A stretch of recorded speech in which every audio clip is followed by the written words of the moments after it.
Depuis la mort de sa mère, 5 ans plus tôt, emportée par une fièvre que nul remède n'avait pu arrêter, Amina n'avait connu ni répit ni tendresse. Elle se souvenait encore des chansons que sa mère fredonnait en tressant ses cheveux, des rires qui résonnaient dans la cour. Mais ce temps était révolu, enterré sous le sable avec elle. Monsieur Diallo, son père, avait été un homme bon autrefois, un fermier aux mains cailleuses mais au sourire généreux. L'alcool l'avait transformé en une ombre cruelle, ses mots devenant des coups et ses silences des menaces. Puis il y avait Madame Fatou, sa belle-mère, arrivée 2 ans après la mort de sa mère, une femme aux lèvres pincées et aux yeux froids, qui voyait en Amina une intruse à briser. Chaque jour suivait le même rythme épuisant. À l'aube, alors que le ciel rosissait à peine, Amina se levait d'un tapis usé posé à même le sol de la cuisine. Elle allumait un feu avec des brindilles ramassées la veille, préparait un gruau maigre pour la famille, puis partait chercher du bois dans les broussailles desséchées à 1 kilomètre de là. Revenue, elle balayait la cour, lavait les vêtements râpés de son père et de Madame Fatou et aidait à porter l'eau tiède du puits communal. Le soir, quand le soleil disparaissait derrière les dunes, elle s'effondrait sur son tapis, l'estomac souvent vide, car Madame Fatou estimait qu'elle ne méritait pas plus qu'un quignon de pain sec. « Une bouche inutile », grognait-elle, tandis que M. Diallo riait, une bouteille de vin de palme à la main. Amina ne parlait pas beaucoup. Elle gardait ses pensées pour elle, murmurant des prières dans l'obscurité quand les ronflements de son père emplissaient la maison. « Seigneur, donne-moi la paix », chuchotait-elle, les mains jointes contre sa poitrine. Elle ne savait pas à quoi ressemblait la paix. Peu, être un lit doux ou une journée sans cri, mais elle la voulait plus que tout. Le village entier connaissait son sort. Les voisins la voyaient trimée, tête baissée, ses robes élimées flottant autour de ses chevilles maigres. Ils chuchotaient parfois, par pitié ou par mépris, mais personne n'osait défier M. Diallo. Sa colère était une tempête que nul ne voulait affronter. Un matin, alors qu'elle balayait la cour, un nuage de poussière s'éleva au loin sur le sentier menant au village voisin. Un jeune homme apparut, marchant d'un pas fatigué mais décidé. Kofi, c'était son nom, venait de Ntaba à 1 heure de là. Ses vêtements étaient usés, une chemise délavée aux manches retroussées, un pantalon troué aux genoux, et ses sandales laissaient voir des orteils couverts de sable. Mais ses yeux, perçants et vifs, semblaient voir au-delà de la misère qui l'entourait. Monsieur Diallo l'avait embauché 3 mois plus tôt pour débroussailler les champs, planter du manioc, porter des sacs de grains jusqu'au marché. Kofi travaillait du lever au coucher du soleil, son corps mince ployant sous les charges, mais il ne se plaignait jamais. Amina l'observait parfois de loin, quand elle puisait de l'eau ou ramassait des brindilles. Il ne parlait pas beaucoup aux autres ouvriers, préférant s'asseoir seul à l'ombre d'un baobab lors des rares pauses. Une fois, leurs regards s'étaient croisés, elle portant un seau, lui une machette, et il lui avait offert un léger hochement de tête, presque un salut. Elle avait détourné les yeux, le cœur battant, méfiante. Les hommes dans son monde n'apportaient que des ordres ou des moqueries. Pourtant, il y avait quelque chose dans son silence, dans sa façon de travailler sans relâche, qui la troublait. Ce jour-là, alors qu'elle balayait, Madame Fatou sortit de la maison, un panier vide à la main. « Dépêche-toi, fainéante », aboya-t-elle, jetant le panier à ses pieds. « Va chercher des ignames au marché avant que ton père ne rentre. » Amina ramassa le panier sans un mot, ses épaules voûtées sous le poids invisible de sa vie. Elle passa près de Kofi, qui taillait des broussailles à la lisière du champ. Il releva la tête, essuyant la sueur de son front, et leurs yeux se croisèrent d'à nouveau. Cette fois, il ne détourna pas le regard. Elle sentit une chaleur monter en elle, pas de honte, mais d'autre chose, une curiosité peut être une lueur d'espoir. Mais elle baissa vite la tête et s'éloigna, le sable rouge crissant sous ses pas. Elle ne savait pas encore que cet homme, avec ses chaussures trouées et son regard perçant, allait bientôt bouleverser son existence. Pour l'instant, elle n'était qu'Amina, la fille oubliée de Kouévadé, une ombre dans un village où les rêves s'éteignaient sous la poussière. La chaleur écrasait la cour de la ferme comme une main invisible, le soleil de midi transformant le sable rouge en une plaque brûlante sous les pieds nus d'Amina. Elle balayait mécaniquement, son balai de paille soulevant des nuages de poussière qui lui piquaient les yeux. Sa robe, un tissu élimé qui avait jadis été vert, pendait mollement autour de ses épaules amaigries. À quelques mètres, Kofi travaillait dans le champ, sa machette tranchant les broussailles sèches avec une régularité presque hypnotique. La sueur trempait son dos, collant sa chemise délavée à sa peau, mais il ne ralentissait pas. 3 mois qu'il labourait cette terre ingrate pour M. Diallo et 3 mois qu'il n'avait rien reçu en retour.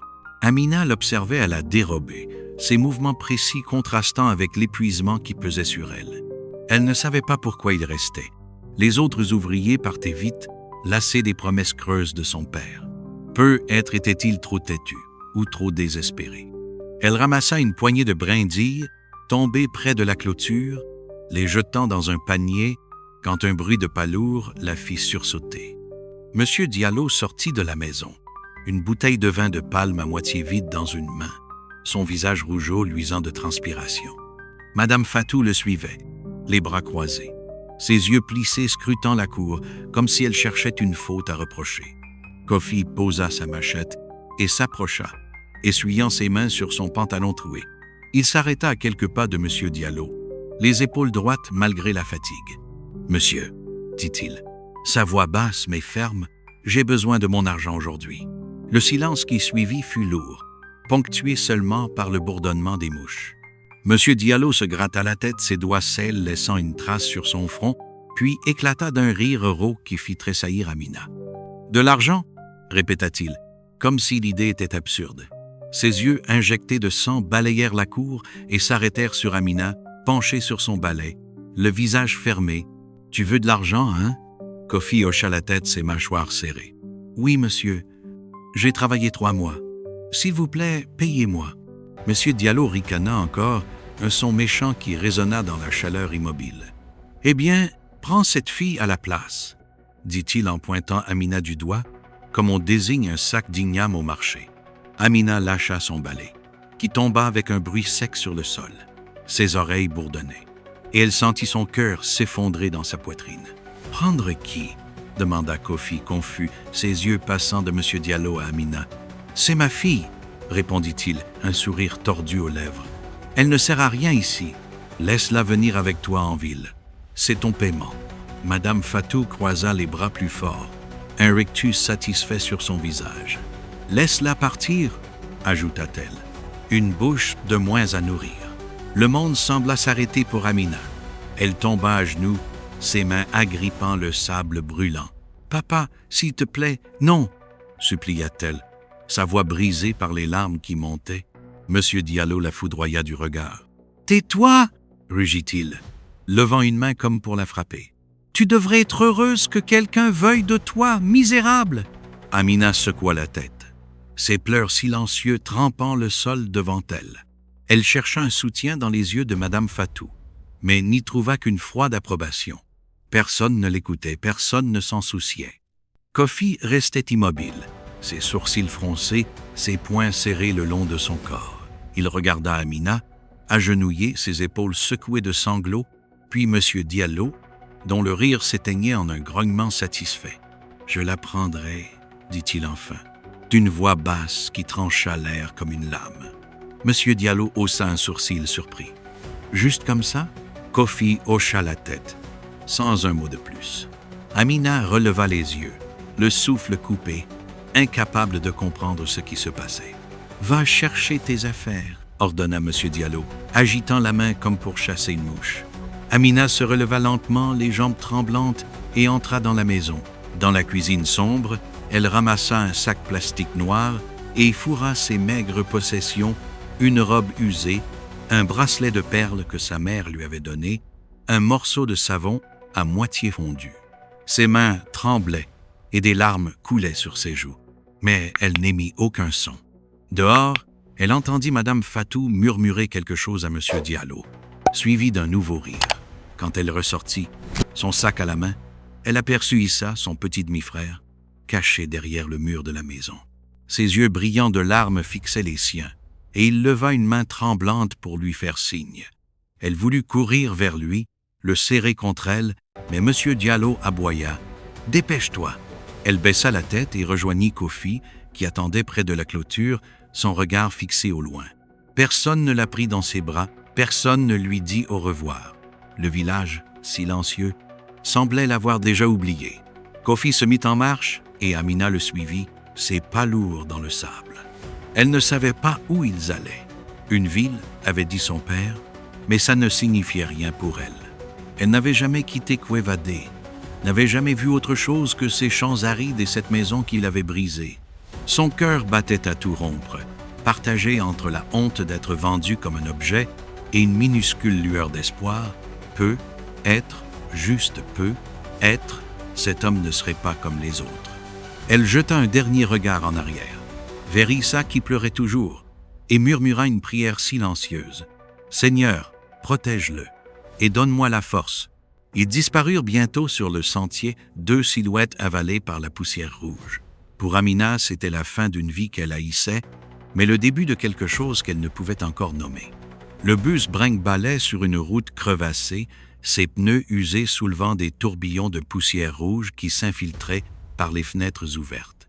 Amina était assise près d'une vitre fissurée, son sac plastique noir serré contre sa poitrine, les yeux fixés sur le paysage qui défilait. Des plaines arides s'étendaient à perte de vue, ponctuées de baobabs tordus et de villages aux toits de chaume, à peine visibles dans la brume de chaleur. Le moteur grondait, les ressorts des sièges grinçaient, et les voix des autres passagers, marchands, femmes avec des bébés, un vieil homme toussant dans un coin, formaient un brouhaha qu'elle entendait à peine. À côté d'elle, Kofi regardait droit devant lui, ses mains posées sur ses genoux, son visage fermé comme une porte verrouillée. Elle ne savait pas où ils allaient. Une ville, avait dit son père, mais le mot n'évoquait rien pour elle. Kwevadé était tout ce qu'elle n'avait jamais connu, ses sentiers étouffants, ses champs stériles, les cris de M. Diallo et le mépris de Mme Fatou. Maintenant, chaque chaos du bus l'éloignait de cette vie, et elle oscillait entre la peur et une étrange légèreté. Elle jeta un regard furtif à Kofi. Ses vêtements usés sentaient la sueur et la terre, mais ses yeux, perçants et sombres, semblaient voir plus loin que l'horizon. Il n'avait presque rien dit depuis qu'ils avaient quitté la ferme. Juste un murmure « Monte » quand le bus s'était arrêté au bord du village. Elle avait obéi, trop engourdie pour poser des questions. Le trajet dura des heures. Le soleil déclinait lentement, peignant le ciel d'un orange profond, tandis que le bus traversait des bourgs poussiéreux où des enfants couraient après des chèvres et des femmes pilaient du mil devant des cases. Amina appuyait son front contre la vitre chaude, laissant les vibrations du moteur engourdir ses pensées. Elle revoyait Issa, son petit demi-frère, pleurant derrière la maison, sa main tremblante levée en un adieu muet. Elle avait voulu lui crier qu'elle reviendrait, mais les mots s'étaient coincés dans sa gorge. Et si elle ne revenait jamais? Et si Kofi était comme son père, un homme qui promettait la liberté pour mieux l'enfermer? Elle murmura une prière, à peine audible sous le bruit du moteur. « Seigneur, s'il te plaît, ne le laisse pas être méchant comme papa. Donne-moi la paix. Je suis fatiguée. » Ses doigts serraient le bracelet de perles dans son sac, un souvenir de sa mère, comme un talisman contre l'inconnu. Kofi tourna légèrement la tête, ses yeux croisant les siens un instant. Il soupira, un son bref mais lourd, puis détourna le regard. Elle se demanda ce qu'il pensait. Regrettait-il de l'avoir prise? Était-elle un fardeau pour lui aussi? Mais il ne parlait pas, et elle n'osait pas briser le silence. Le bus s'arrêta enfin dans une ville grouillante de vie, bien après que le soleil eut disparu. Les immeubles gris et carrés se dressaient comme des géants endormis sous des néons clignotants. Des klaxons hurlaient, des motos pétaradaient, des vendeurs criaient pour attirer les passants qui se pressaient sur des trottoirs bondés. Amina descendit derrière Kofi, ses sandales claquant sur le bitume, son sac toujours collé contre elle. L'air sentait l'essence et les épices grillées, un mélange qui lui donna le vertige. Elle n'avait jamais vu autant de gens, autant de bruit. Elle suivit Kofi à travers la foule, tête baissée, essayant de ne pas trébucher ou perdre sa trace. Ils montèrent dans un tricycle à moteur, un engin brinque-ballant peint en jaune vif. Kofi murmura quelque chose au chauffeur, qui démarra en zigzagant dans des rues étroites. Amina serrait son sac plus fort, ses yeux écarquillés captant des bribes de cette ville. Des femmes en robes colorées, des hommes en costume froissé, des enfants riant sous des lampadaires. Le tricycle s'arrêta au bout d'une rue calme, bordée de fleurs sauvages poussant dans des fissures. Kofi paya le chauffeur avec une poignée de pièces et la guida vers un grand portail noir. Il frappa 2 fois, et le portail s'ouvrit lentement, révélant un complexe vaste et propre. Amina resta figée, la bouche entr'ouverte. Une maison principale, peinte en blanc éclatant, dominait l'espace, ses fenêtres brillant sous la lumière des lampes extérieures. Des fleurs soigneusement plantées bordaient une allée, et une petite fontaine gargouillait dans un coin, un luxe qu'elle n'avait vu que dans les rêves. Kofi la mena au-delà de la maison principale, vers une petite bâtisse à l'arrière. « C'est là qu'on va vivre, dit-il, sa voix enfin brisant le silence. Il ouvrit la porte, révélant une chambre simple avec un lit, un salon minuscule, une cuisine avec un réchaud et une salle de bain aux carreaux blancs. Elle entra, ses pas hésitants, sur le sol propre. Il n'y avait pas de sable rouge ici, pas de cris, pas de main pour la frapper. Le lit avait des draps pliés, la table était nue mais solide. Kofi posa son propre sac, un baluchon de tissu, dans un coin et se tourna vers elle. « Ça te va ?» demanda-t-il, ses yeux cherchant les siens. Amina hocha la tête, incapable de parler. Elle posa son sac sur le lit et toucha les draps du bout des doigts, comme pour s'assurer qu'ils étaient réels. « Oui, » murmura-t-elle enfin, sa voix tremblante. « C'est bien. » Kofi esquissa un sourire le premier qu'elle lui voyait. « Repose-toi, » dit-il avant de sortir fermer le portail. Amina s'assit sur le lit, le bracelet de sa mère toujours dans sa main. Elle ne savait pas ce que demain apporterait, ni qui était vraiment cet homme qui l'avait emmenée loin de Kwevadé. Mais pour la première fois depuis des années, elle sentit un calme fragile s'installer en elle, comme une promesse chuchotée dans le noir. La petite maisonnette que Kofi appelait le quartier des aides semblait surgir d'un rêve qu'Amina n'avait jamais osé rêver. Ses murs en béton peints d'un blanc fané étaient solides, sans fissures ni sable rouge infiltré. Une porte en bois, légèrement éraflée mais munie d'une serrure, ouvrait sur un espace simple mais propre.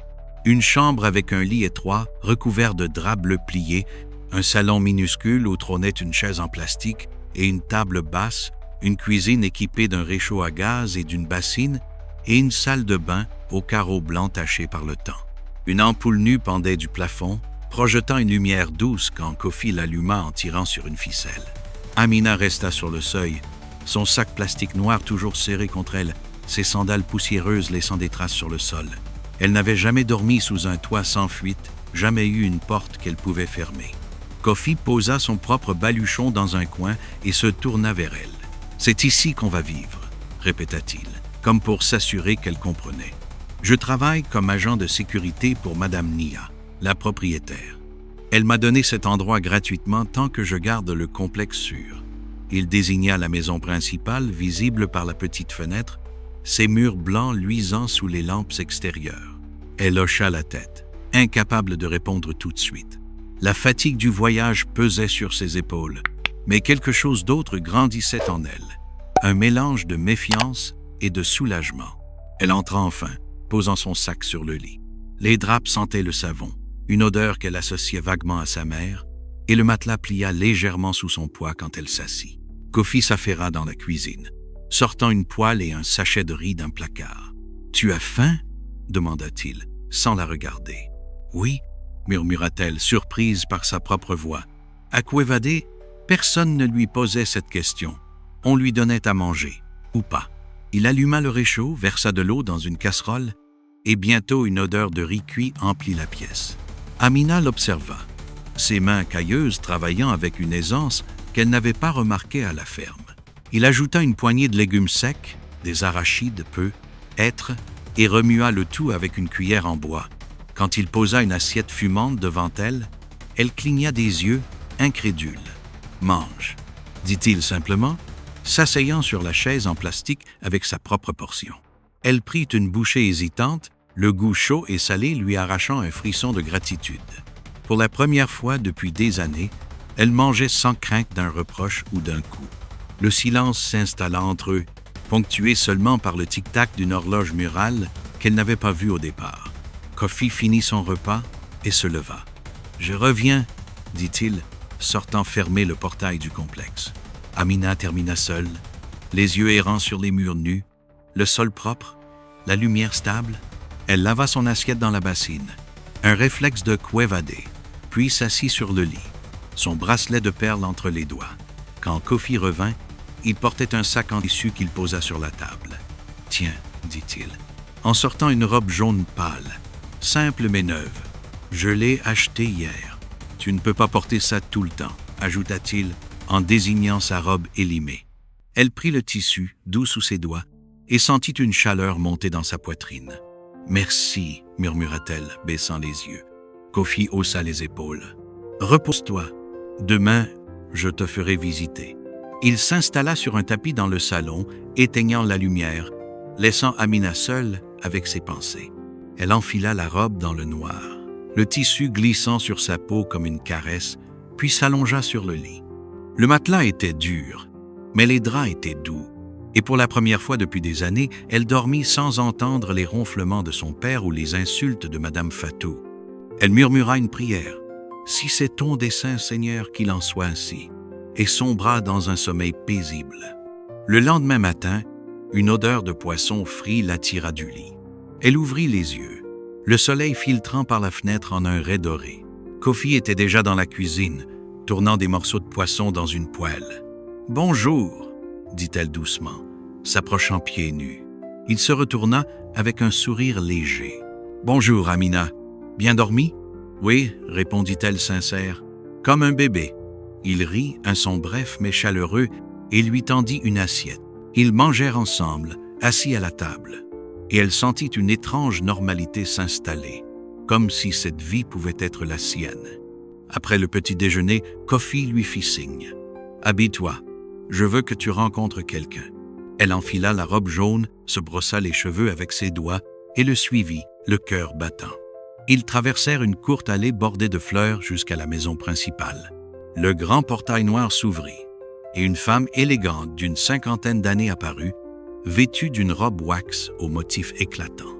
Ses yeux étaient doux, sa présence imposante mais bienveillante. « Bonjour, Kofi, » dit-elle. Puis son regard se posa sur Amina. « Et qui est cette belle jeune femme ?» Kofi posa une main légère sur l'épaule d'Amina. « Voici Amina, ma femme. » Le mot fit sursauter Amina, mais elle ne le corrigea pas. Madame Nia sourit, ses yeux pétillants de chaleur. « Ah, c'est donc elle dont tu m'as parlé. Elle est charmante. Entrez, ma chère. » Amina suivit, intimidée, dans un salon aux meubles brillants et aux rideaux soyeux. Madame Nia lui prit la main doucement. « Tu me plais déjà, Amina. Tu as un esprit doux.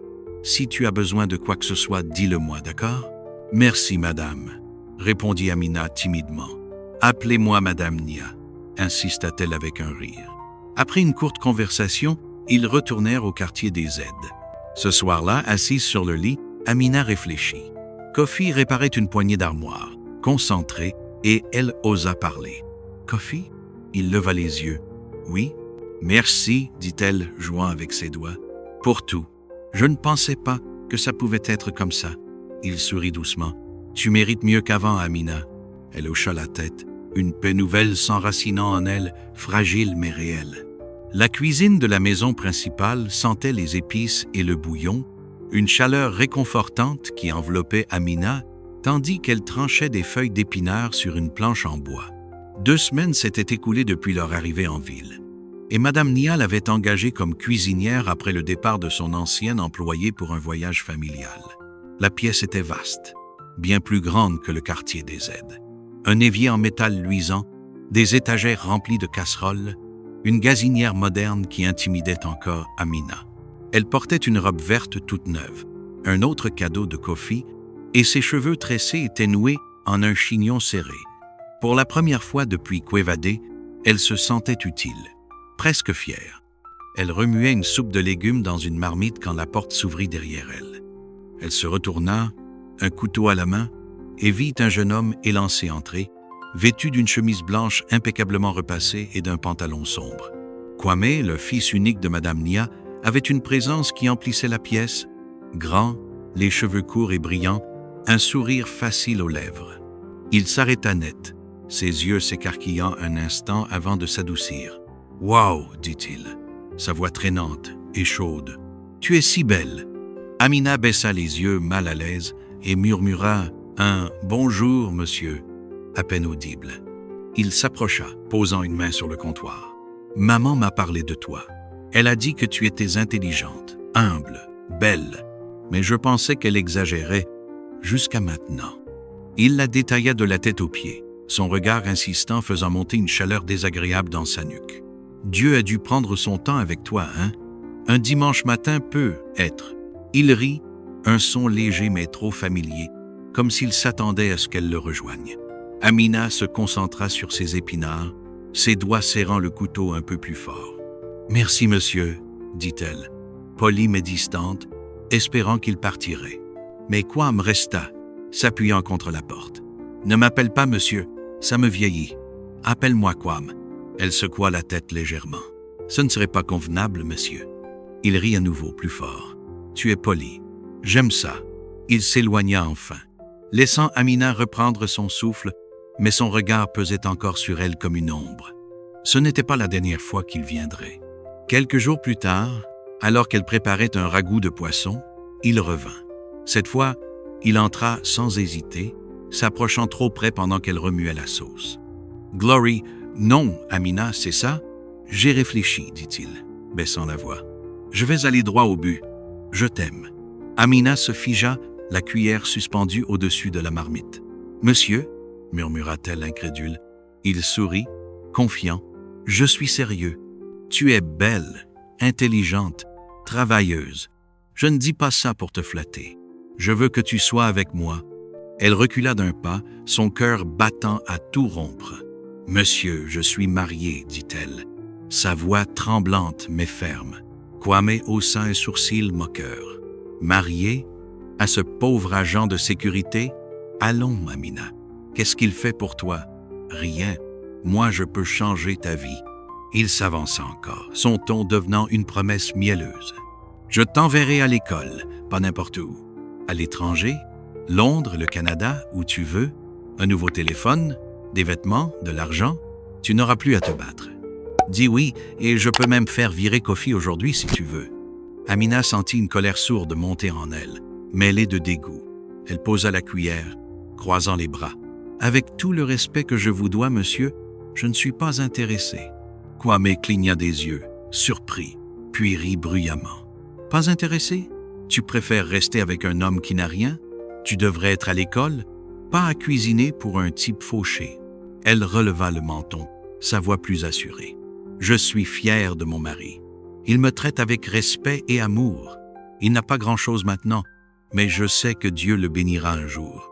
Je préfère rêver avec lui que vivre une fausse vie avec quelqu'un qui veut m'acheter. » Kwame la fixa, son sourire s'effaçant. « Tu pourrais regretter ça, dit-il, une pointe de menace dans la voix. Si rester avec l'homme qui m'a sauvé est une erreur, alors je la ferai encore et encore, » rétorqua-t-elle, ses yeux brillants de défi. Il secoua la tête, tourna les talons et sortit, laissant la porte claquer derrière lui. Amina s'appuya contre le comptoir, tremblante, mais fière d'avoir tenu bon. Ce soir-là, au quartier des aides, elle raconta tout à Kofi. Il l'écouta, assis sur la chaise en plastique, ses poings serrés sur la table. « Il a dit quoi ?» demanda-t-il, la voix basse mais tendue. « Qu'il m'aime, qu'il peut me donner une vie meilleure si je te quitte, » répondit-elle, les larmes aux yeux. « Je lui ai dit non, Kofi. Je crois en toi, en nous. » Il se leva, la prit dans ses bras et murmura « Merci, Amina. Tu es plus forte que tu ne le penses. » Elle sourit faiblement, mais l'incident la hantait encore. Le lendemain, elle décida de parler à Madame Nia. Elle frappa à la porte de la maison principale, le cœur lourd. Madame Nia l'accueillit avec un sourire, l'invitant à s'asseoir dans le salon. « Qu'est-ce qui ne va pas, ma chère ?» demanda-t-elle, remarquant son visage fermé. Amina prit une grande inspiration. « Madame Nia, je dois vous parler de Kwame. Il m'a dérangé. Il m'a promis de l'argent, une école à l'étranger, si je quittais Kofi pour être avec lui. Il a dit qu'il pourrait le faire virer. Je ne peux plus me taire. » Madame Nia croisa les bras, son sourire s'effaçant. Après un long silence, elle soupira. Amina, tu es une fille sage et belle. Peut-être que Kwame voit ton potentiel. Peut-être que tu devrais lui donner une chance. Amina sentit son souffle se couper. « Madame » murmura-t-elle choquée. « Écoute-moi » continua Madame Nia posément. « Je ne dis pas de quitter Kofi tout de suite, mais pensez. On peut te donner tout ce que tu veux. Éducation, confort. Même Kofi pourrait en bénéficier. On pourrait le payer pour qu'il parte. C'est une opportunité. » Amina se leva, ses mains tremblantes. « Avec tout le respect que je vous dois, Madame Nia, je ne suis pas ce genre de femme. Je n'ai pas épousé Kofi pour l'argent. Quand mon père m'a vendu, il m'a donné de la dignité. Je préfère quitter ce travail que trahir mon mari. » Sa voix monta, ferme malgré les larmes qui perlaient. « Si Kwame n'arrête pas, nous partirons d'ici. Je ne resterai pas là où je suis irrespectée. » Elle tourna les talons et sortit, laissant Madame Nia bouche bée. De retour au quartier des aides, Amina s'effondra sur le lit, essuyant ses larmes. Elle n'arrivait pas à croire que Madame Nia, si gentille jusque-là, ait pu lui suggérer une telle chose. L'amour, la dignité, n'avaient-ils aucune valeur pour elle? Kofi rentra peu après, la trouvant silencieuse. « Amina » demanda-t-il doucement. Elle se redressa, déterminée. « On doit partir, Kofi. Je ne veux plus rester ici. » Il hocha la tête, ses yeux sombres pleins de compréhension. « On trouvera un moyen, dit-il. » Et dans ce moment, elle sut qu'elle avait choisi le bon chemin, même s'il était incertain. Le crépuscule tombait sur le quartier des aides, une lumière violette filtrant par la petite fenêtre tandis qu'Amina entrait, encore secouée par sa confrontation avec Madame Nia. Ses pas résonnaient sur le sol en béton, et elle posa une main sur son front, essayant de chasser la colère et la peine qui bouillonnait en elle. Elle avait cru en cette maison, en cette paix fragile.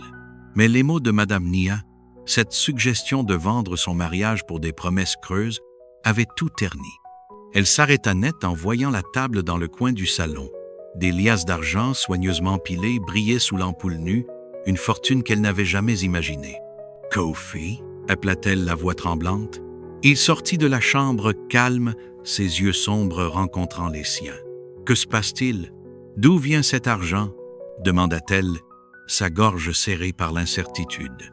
Kofi s'approcha lentement, un sourire doux aux lèvres. « Mon amour, viens t'asseoir, dit-il, désignant la chaise en plastique. Elle resta debout, les bras croisés, fixant les billets comme s'ils pouvaient lui sauter dessus. « Parle-moi, Kofi. C'est quoi tout ça? » Il s'assit sur le bord du lit, posant les mains sur ses genoux. « Cet argent, je l'économise depuis longtemps, petit à petit. Je comptais l'utiliser pour démarrer une entreprise, un rêve que j'ai depuis que je suis arrivé en ville. » Il pointa les liasses. « Mais aujourd'hui, après ce que tu as fait, je veux que tu l'utilises pour tes études. Tu veux aller à l'université, non? C'est ton rêve. » Amina cligna des yeux, confuse. « Ce que j'ai fait? » murmura-t-elle. « Oui, répondit-il, sa voix plus ferme. Quand tu as rejeté Kwame, quand tu as tenu tête à Madame Nia, tu as choisi l'amour, pas la richesse. Tu m'as défendu, Amina. Tu mérites mieux que ce que je peux te donner maintenant. Prends cet argent, va à l'école. » Elle secoua la tête, un rire nerveux lui échappant. « Non, Kofi. » Il fronça les sourcils. « Je suis sérieux. »« Moi aussi, » rétorqua-t-elle, s'approchant de lui. « Cet argent, c'est ton rêve. Tu as travaillé dur pour ça. Je ne vais pas le prendre pour moi seul. » Il la regarda, déconcerté, mais elle continua, sa voix gagnant en force. « On peut l'utiliser ensemble. Louons une chambre ailleurs, loin d'ici. Démarrons une petite entreprise. Toi pour la gérer, moi pour cuisiner, aider. Quand ça marchera, j'irai à l'école. » Étape par étape. Kofi se leva, ses yeux brillants d'une émotion qu'elle ne lui avait jamais vue. « Tu veux qu'on parte d'ici? » demanda-t-il. « Oui, » dit-elle fermement. « Je ne veux plus rester là où on nous traite comme des objets. On mérite mieux, tous les deux. » Avant qu'il puisse répondre, un coup discret retentit à la porte. Amina se raidit, mais Kofi alla ouvrir. Madame Nia et Kwame se tenaient là, leurs silhouettes encadrées par la lumière déclinante. Madame Nia portait une robe sombre, ses yeux doux mais fatigués.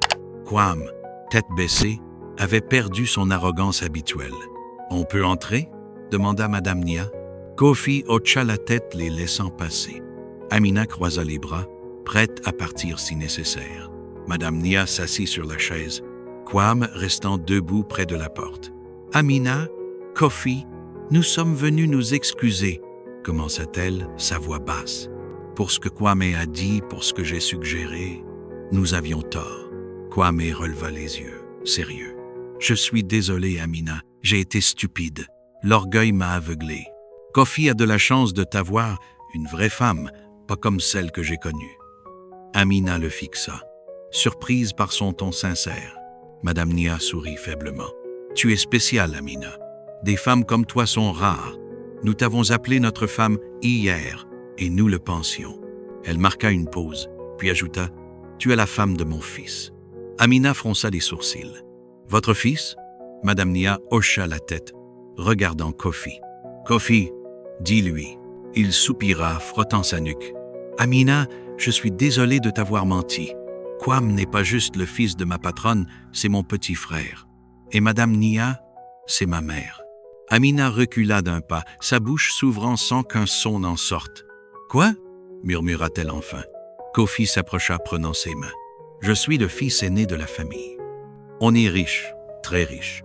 Mais j'ai voulu vivre comme un simple ouvrier pour voir si quelqu'un pouvait m'aimer pour moi, pas pour l'argent. J'ai eu le cœur brisé trop de fois par des femmes qui ne voyaient que la fortune. » Elle le fixa, abasourdie. « Tu es allé trop loin, Kofi, » dit-elle doucement. « Tu n'aurais pas dû me cacher ça. » Il baissa les yeux, coupable. « Je sais. Tu as le droit d'être en colère. Pardonne-moi, s'il te plaît. » Un silence plana, puis Amina sourit, un éclat malicieux dans les yeux. « D'accord, je te pardonne. Mais tu me dois quelque chose. » Il rit soulagé. « Quoi? Une voiture et un manoir pour m'avoir menti, » plaisanta-t-elle. Il rejeta la tête en arrière, riant plus fort. « Considère ça comme fait, ma reine. » Madame Nia et Kwame échangèrent un regard, puis se levèrent. « On vous laisse, » dit Madame Nia, serrant Amina dans ses bras. « Tu es une bénédiction pour cette famille. » Kwame hocha la tête en signe de respect, et ils partirent. Amina se tourna vers Kofi encore sous le choc. « Un milliardaire ?» demanda-t-elle incrédule. Il haussa les épaules, souriant. « Oui, mais avec toi, je suis juste Kofi. » Elle s'assit sur le lit, riant doucement. « Alors, cet argent, ce n'était qu'une goutte ?»« Une goutte, » confirma-t-il. Elle secoua la tête, émerveillée. « On n'a pas besoin de partir alors, mais je veux quand même qu'on construise quelque chose ensemble. » Il s'assit à côté d'elle, prenant sa main. « Tout ce que tu veux, Amina, ensemble. » Cette nuit-là, ils restèrent là, main dans la main, la vérité scellant un nouveau départ, pas dans la fuite, mais dans une promesse partagée. Des années plus tard, une foule bruyante emplissait l'auditorium d'une université en ville, le soleil de midi filtrant par de hautes fenêtres. Amina traversa la scène, sa blouse blanche de médecin flottant autour d'elle, un sourire timide aux lèvres tandis qu'elle serrait son diplôme contre sa poitrine. Dans les gradins, Kofi se leva, applaudissant plus fort que quiconque, criant « C'est ma femme! Viens ici, ma reine! » Elle rougit, mais ses yeux brillaient de fierté. Après la cérémonie, il la souleva dans ses bras, riant. « Je suis si fier de toi, » murmura-t-il, l'embrassant sur le front. « Merci d'avoir cru en moi, » répondit-elle, le serrant fort. Leur vie avait changé depuis cette nuit où la vérité avait éclaté. Avec l'argent de Kofi, bien plus qu'une simple liasse, ils avaient bâti un petit commerce de restauration, Amina cuisinant pendant que Kofi gérait les comptes. Le succès les avait menés à une école pour elle, puis à ce jour de victoire. Mais leur plus grand triomphe était ailleurs. Un après-midi paisible, Kofi gara leur voiture devant un immense manoir blanc aux portes dorées, niché dans un domaine luxuriant. Amina sortit, ébahie. « Pourquoi sommes-nous ici ?» demanda-t-elle. Il lui tendit un trousseau de clés, souriant. « C'est ton manoir, ma reine. Je t'avais promis une voiture et une maison, non ?» Elle cria de joie, puis le serra dans ses bras, riant et pleurant à la fois. « J'ai une nouvelle aussi, dit-elle reculant. Je suis enceinte 3 mois. » Kofi s'arrêta puis hurla, la soulevant du sol. « Un bébé ?» Il s'agenouilla, embrassant son ventre. « Papa t'aime déjà ?» murmura-t-il. Amina sourit, les larmes aux yeux. De Kwevadé à ce moment, elle était passée du rejet à une royauté qu'elle n'avait jamais imaginée. Peu après, son téléphone sonna. C'était Monsieur Diallo, sa voix tremblante. « Amina, ma fille, pardonne-moi. Je ne savais pas que Dieu t'avait bénie ainsi. Laisse ta belle-sœur venir en ville. C'est dur ici. » Elle soupira, calme mais ferme. « Avec respect, monsieur, non. Je vous pardonne. Mais je reste loin de vous et de Madame Fatou. J'ai trop souffert sous votre toit. Appelez si c'est important, mais pas pour des bêtises. Prenez soin d'Issa. » Elle raccrocha, leva les yeux au ciel et murmura « Merci, Seigneur, pour Kofi. » Ce soir-là, assis sur la terrasse du manoir, il regardait les étoiles. « De la poussière rougeassa, » dit Amina, riant doucement. « Étape par étape, » répondit Kofi prenant sa main. Leur amour, né dans la douleur, avait grandi sur la confiance, un héritage plus précieux que l'or. Elle posa la tête sur son épaule, en paix, enfin,